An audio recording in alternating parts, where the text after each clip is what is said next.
can we determine one's ability to translate his knowledge of technique into effective action? Okay, for you, Jen, the question might sound, a bit complex, but very simply, this is what she is asking here. How can we have all that knowledge, right?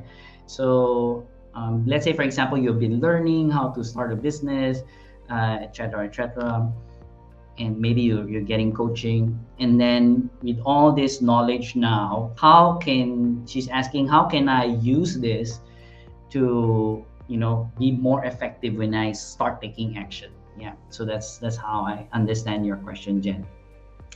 Correct me if I'm wrong. So let me just watch if she tells me you're wrong. Okay, no, I'm not. Okay, I'm good.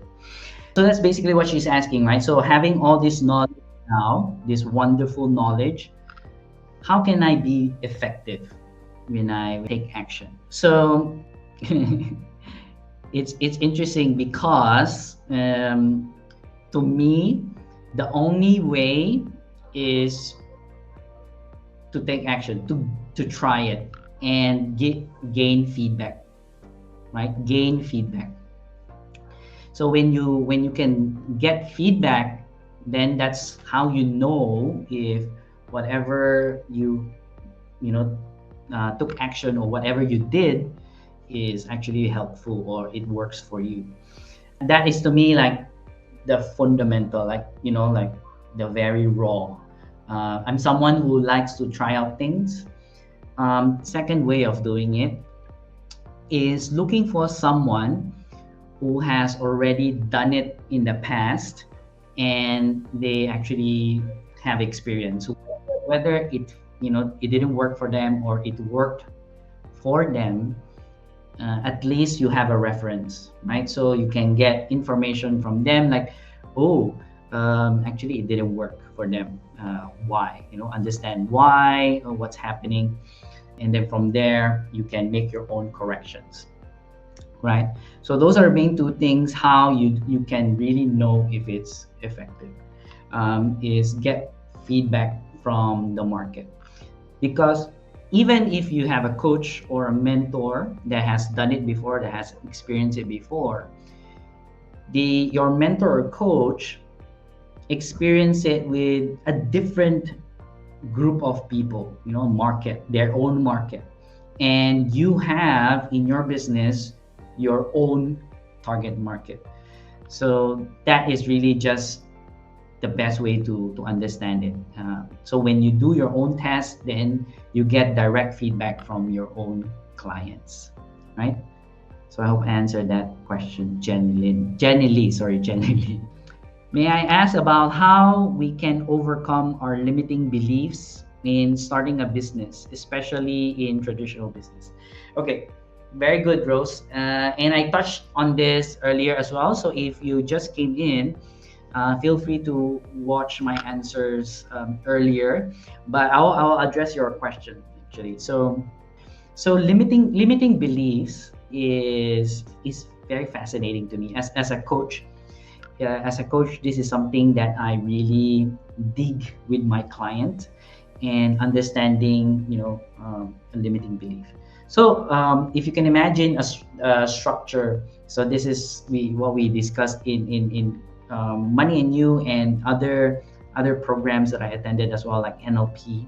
So whatever results that you have in life, it's because of the action that you took in the past, right? So you took some action, then you have results, and then these actions are based on your own kind of like mindset or attitude in life, right?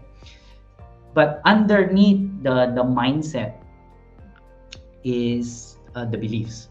So beliefs can be either empowering or limiting. So there's only two types of beliefs. So one is empowering, one is limiting. So it's now our job, and normally limiting beliefs are blind spots because we totally don't know them.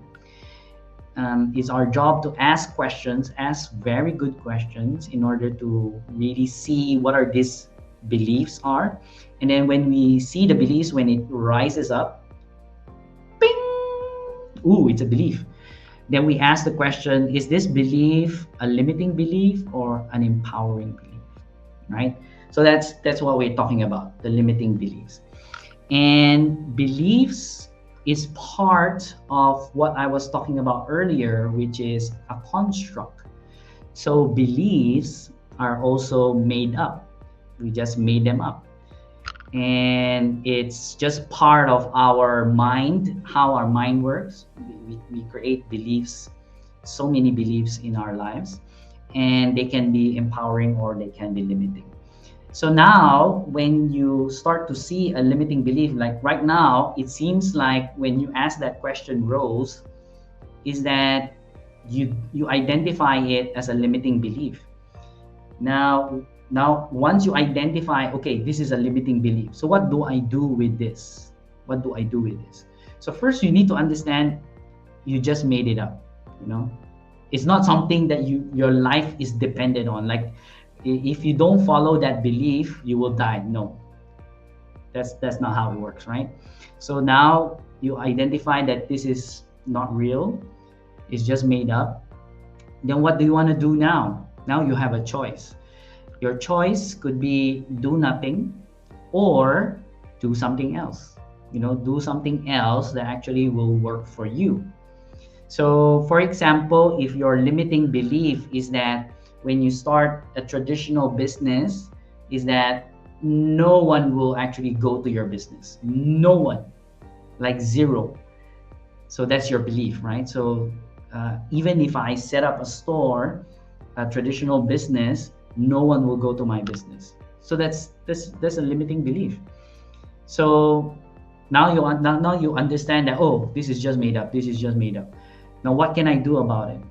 So what the question that you can ask yourself is, what makes you think that no one will go to your business, right? So challenge that belief. And the only way to know is do your market research, ask people.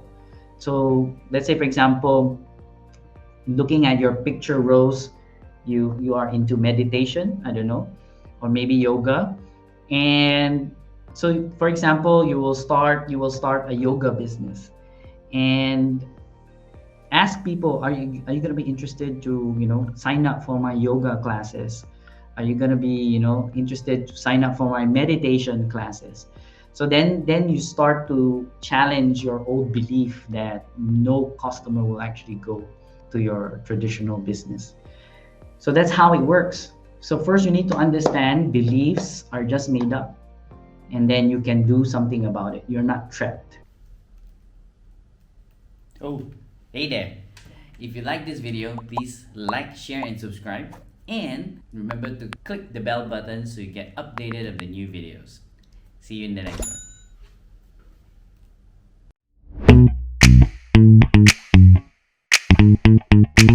one.